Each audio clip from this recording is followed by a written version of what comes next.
राम राम. माझ्या मार्केट चॅनलमध्ये तुम्हा सर्वांचे स्वागत आहे. आज जे काही कामकाज झालेलं आहे, अतिशय वोलेटाईल कामकाज ज्याला आपण म्हणू शकतो ना, तशा पद्धतीचं आज दिवसभरामध्ये निफ्टी असू द्यात किंवा बँक निफ्टी असू द्यात, यामध्ये कामकाज होताना आपल्याला पाहायला मिळालेलं आहे. आपण काल काय चर्चा केली होती, काल जी महत्त्वाची लेवल होती आणि काल हे सुरुवातीलाच व्हिडिओचे डिस्कशन केलेलं होतं की कशा पद्धतीचं कामकाज होण्याची अपेक्षा आहे. जर मार्केट थोडं फ्लॅट किंवा गॅपअप नंतर सस्टेन करत आहे आणि पुन्हा एकदा 830 किंवा 810 ही लेवल ब्रेक करत आहे ना, त्यावेळेस डेफिनेटली आपल्याला एक डाऊन साईडचा ट्रेड पाहायला मिळणार आहे आणि तो चांगला ट्रेड बनू शकतो. आणि याच्याबरोबर अजून एक कंडिशन सांगितली होती की अगदीच तुम्हाला सेफ ट्रेड करायचा असेल तर त्याच वेळेस बँक निफ्टीसुद्धा 46,300 ही लेवल ब्रेक करताना पाहिजे, म्हणजे हा ट्रेड जास्त कन्फर्मली आपण करू शकतो. आणि अगदी तसंच होताना पाहायला मिळेल. पहा, गॅपअप ओपन झालं, गॅपअप नाही म्हणता येणार ॲक्च्युली, पण वरती मार्केट ओपन झालं आणि बराच वेळ सस्टेन केलं आहे. परंतु या सस्टेनमध्ये पहा फॉर्मेशन काय बनलं आहे. पहिला जो हाय बनला ना, त्यानंतर दुसरा हाय त्याच्या खाली, त्यानंतर पुन्हा त्याच्या हाय खाली, म्हणजे हे एक बेरिश फॉर्मेशन आपल्याला बनताना पाहायला मिळतं. आणि कंटिन्युअस जे लो होत होते ना, ते ब्रेक होत होते. म्हणजे हे जे फॉर्मेशन आहे त्यानंतर तुम्हाला इथेच म्हणजे अगदी 860च्या आसपास सिग्नल मिळालं होतं की मार्केटमध्ये बेरिश फॉर्मेशन बनतं आहे. परंतु आपली महत्त्वाची लेवल जी होती ना, ती होती 810 किंवा 830 याच्या आसपास. आणि अगदी त्याच वेळेस तिकडे 46,300 ब्रेक होताना पाहायला मिळाले. म्हणजे ही जी मुवमेंट आहे ना, ती कॅप्चर करता आली. खरं तर आपण टार्गेट केलेलं होतं 680साठी, परंतु जर तुम्ही या कॅन्डलला बनवलं आहे ना, तर अगदी 20 पॉईंटचा तुमचा स्टॉप लॉस आणि 1:2 1:3 या पद्धतीने अगदी आपल्याला जवळजवळ इथून पाहिलं तरी 80 ते 90 पॉईंट मिळालेले आहेत. म्हणजे आपलं टार्गेट इथेच कुठेतरी येताना पाहायला मिळालं. हां, तुम्ही स्टॉप लॉस ट्रेल केला असेल तर पुन्हा जे काय आहे ट्रेलिंग स्टॉप लॉसमध्ये सुद्धा आपल्याला 1:2 तरी अगदी आरामात राहायला पाहिजे. आणि त्यानंतर काय झालं, हां, आता ही मुवमेंट प्रत्येकाने कॅप्चर करायला पाहिजे असं काही नाही आहे. जर तुम्हाला एक चांगला ट्रेड मिळाला तरीही इथे अतिशय परफेक्ट फॉर्मेशन बनलेलं आहे 15 मिनिटावरती जर तुम्ही पाहिलं.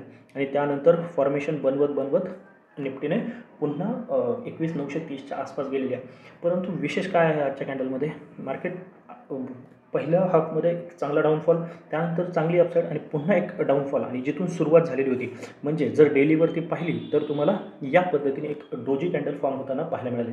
आणि अजून एक महत्त्वाची गोष्ट जी आहे ती, मार्केट अजूनही 21,830 800 हा जो झोन आहे ना, तो होल्ड करतो आहे. म्हणजे त्याच्यावरतीच आजचं सुद्धा बंद आहे. म्हणजे अजूनही आपला जो सपोर्ट आहे, ज्याच्या खाली मार्केट वीक होऊ शकतं, तो होताना पाहायला मिळालेलं नाही. हा, कालचं क्लोजिंग जरी 830च्या थोडंफार खाली आलं असलं, आज याच्या खाली एक वीक गेलेली असली, पण मी नेहमी वीकली ॲनालिसिसमध्ये तर हे खूप वेळा सांगून झालेलं आहे की जे महत्त्वाचे सपोर्ट आहेत किंवा महत्त्वाचे रेजिस्टन्स आहेत ना, ते डेली बेसिसवरती ब्रेक होऊ द्यात, त्याशिवाय ते ब्रेक झाले असं म्हणणार नाही. म्हणजे आपल्याकडे अजूनही एक लास्ट खूप आहे की मार्केट इथून एक चांगली रिकव्हरी दाखवू शकतं. आणि जर तुम्ही आपल्या टेलिग्राम चॅनलला असाल तर पाहू शकता, अगदी याच वेळेस मी मेसेज केलेलं होतं सकाळी की एक शार्प रिकव्हरी मार्केटमध्ये पेंडिंग आहे. ज्या पद्धतीचा डेटा आहे किंवा ऑप्शन चेनचा डेटा होता ना, तर शार्प रिकव्हरी खास करून बँक निफ्टीमध्ये, आणि तिथून आपण जवळजवळ 700 ते 800 पॉईंटची रिकव्हरी पाहायला मिळालेली आहे. म्हणजे 46,800च्या आसपास गेलेली, 45,800, तिथून मार्केटमध्ये अगदी 46,600पर्यंतचा प्रवास, 650पर्यंतचा पाहायला मिळाला. आता उद्या जे महत्त्वाचं आहे की उद्याची जी निफ्टीची एक्सपायरी आहे ती कशा पद्धतीने टॅकल करू शकतो आपण. उद्या सगळ्यात महत्त्वाचं काय आहे, जोपर्यंत आपण 830 अगदीच सेफ असेल तर तुम्ही 800च्या वरती जोपर्यंत आहात, 800-830च्या वरती आहात ना, तोपर्यंत आपण बुलिश ट्रेड प्लॅन करणार आहोत. पण एक कंडिशन आहे, जर मार्केट उद्या गॅपडाऊन होते तर मात्र मार्केटमध्ये विकनेस राहू शकतो. कारण का, जर गेल्या काही दिवसापासूनच्या कॅन्डल जरी पाहिल्या ना, फक्त वीक खाली जातो आहे ना, त्याच्या खाली ओपनिंग होतं आहे ना, त्याच्या खाली क्लोजिंग होतं आहे. पण जर 830च्या खाली किंवा 800च्या खालीच अगदी सेफर साईड जर मार्केट उद्या ओपनिंग होतं आहे, म्हणजे इथे कुठेतरी, तर मार्केटमध्ये विकनेस राहू शकतो. आणि मग त्यावेळेस काय होऊ शकतं, मार्केट जरी वरती आलं ना, तर इथे येऊन आजच्यासारखंच एखादं बेरिश फॉर्मेशन बनून मग जो डाऊन साईडचा ट्रेड आहे, मग त्याच्या ज्या लेवल आहेत, आता आपण चालू आहे म्हणून 720, 675, 620 आणि अगदी 550. छोटे छोटे का सांगतो, उद्या एक्सपायरी आहे, एक्सपायरीमध्ये तुम्हाला स्टॉप लॉस लवकर ट्रेल करावे लागतात, नाहीतर ऑप्शनमध्ये ते कन्वर्जन पाहायला मिळत नाही आहे. म्हणून या टार्गेटसाठी आपण प्लॅन करू शकतो. जर गॅप डाऊन होतोय ना, तर शक्यतो यावरतीच नजर ठेवायची. फक्त लक्षात ठेवा, वरती येऊन बेरिश फॉर्मेशन बनू द्या, नाहीतर आले आणि डायरेक्ट ट्रेड घेऊ नका. कारण का, ज्या पद्धतीचा फॉल आहे मार्केट अशा पद्धतीने खाली आले, कंटिन्यू करणं थोडं अवघड आहे. मार्केट वरती येऊन कदाचित या पद्धतीने सुद्धा निघू शकतं किंवा बऱ्याचशा एक्सपायरी साईडवेज पाहायला मिळण्याची शक्यता आहे. कारण का आजची जी व्होलॅटिलिटी आहे त्यामध्ये साईडवेज जर झालं तर अडकून पडायला नको. म्हणून जोपर्यंत फॉर्मेशन बनत नाही किंवा सिग्नल मिळत नाही तोपर्यंत ट्रेड करायचा नाही आहे. की बेरिश सिग्नल असू द्यात, बुलिश सिग्नल असू द्यात, पण तोपर्यंत ट्रेड प्लॅन करायचं नाही, हे लक्षात ठेवा. आता फ्लॅट ओपनिंग नंतर सुद्धा तीच लेवल महत्त्वाची आहे. जर फ्लॅट ओपन होते, फ्लॅट नंतर शक्यता थोडी कमी आहे की डाऊन साईड जाईल मार्केट, पण आपण तयार राहायचं आहे. याच्याच खाली मार्केट जर फ्लॅट ओपन होते, थोडा वेळ सस्टेन करते आणि ब्रेक करते, सेम टार्गेटसाठी तुम्ही ट्रेड प्लॅन करू शकता. उद्याचं बरंचसं कामकाज हे कशावरती अवलंबून असणार आहे, तर फेडची जी काही मीटिंग आहे याच्यामध्ये इंटरेस्ट रेटविषयी काय होते आणि जेरोम पॉवेल त्यांच्या बोलण्याविषयी खूप प्रसिद्ध आहेत. अगदी काही हॉकिश बोलून देतात आणि मग त्यानंतर खूप सारा इम्पॅक्ट आपल्याला पाहायला मिळतो. ते आज डाऊच्या कामकाजामध्ये आपल्याला समजून जाईल रात्रीत की काय होऊ शकतं, परंतु यावरती बरंचसं अवलंबून राहणार आहे. जर काही चांगले सिग्नल तिकडनं आले तर आपल्याला एक स्ट्रॉंग अपसाईडची मुवमेंट पाहायला मिळू शकते किंवा म्हणजे डाऊनसाईड आहेत आपल्या लेवल तिथपर्यंत जाऊ शकतो. आता अपसाईडचा ट्रेड कशा पद्धतीने प्लॅन होऊ शकतो. बेस्ट सिनेरिओ जर मार्केट फ्लॅट किंवा थोडंफार गॅप अप, अगदी तुम्हाला 855 दिसत असलं, फायनल क्लोजिंग थोडं खाली आहे, जर इथे फ्लॅट ओपन होऊन मार्केट वरती जाते आणि ही जी लेवल आहे 880 किंवा 875 या लेवलच्या वरती जर मार्केट निघते 21,880 फ्लॅट ओपनिंगनंतर थोडं वेळ सस्टेन करून, तर एक बाईंगची पोझिशन डेफिनेटली आपण क्रिएट करणार आहे. वरती सुद्धा 50-50 60-60 पॉईंटचं टार्गेट आपण ठेवणार आहोत आणि त्या पद्धतीने प्लॅन करणार आहोत. पहिलं ऑब्व्हियसली 21,920-930 हा जो झोन आहे ना तो असणार आहे. त्याच्यावरती 21,975 आणि त्यानंतर 22,020 या टार्गेटसाठी प्लॅन करणार आहे. पण जर उद्या 22,020च्या वरती मार्केट अगदी 15 मिनिट जरी सस्टेन करत आहे ना, तर लक्षात ठेवा उद्याच तुम्हाला 22,120 पाहायला मिळेल. हे टार्गेट जवळजवळ 100 पॉईंट आहे, पण जे शॉर्ट कव्हरिंग आहे ना ते खूप फास्ट आपल्याला पाहायला मिळू शकतं. शक्यता सध्याला जे काही ऑप्शन चेनचा डेटा आहे तो कमी आहे, शक्यता की 22,020च्या वरती मार्केट सस्टेन करेल. पण ही का सांगून ठेवलेली आहे, तर त्याचं कारण आहे फेडची मीटिंग. जर फेडच्या मीटिंगमध्ये खूप काही चांगलं आलं आणि जर 22,000चे क्वाड्रॅटर ट्रॅप झाले तर मात्र एक चांगली शॉर्ट कव्हरिंग आपल्याला पाहायला मिळू शकते. पण तो ट्रेड थोडा महाग मिळेल, परंतु याच्या वरती गेल्यानंतरच प्लॅन करायचा आहे. कारण का जेवढा महाग मिळू द्या, पण इथून पुढेही त्याच्यामध्ये डबल किंवा ट्रिपल होण्याचे पोटेन्शियल असणार आहेत. जर 22,020च्या वरती 15 मिनिट मार्केट सस्टेन करते किंवा एक स्ट्रॉंग कॅन्डल ब्रेक करते, ते लाईव्ह मार्केटमध्ये लक्ष देतं, तर आपण तिथे प्लॅन करू शकतो.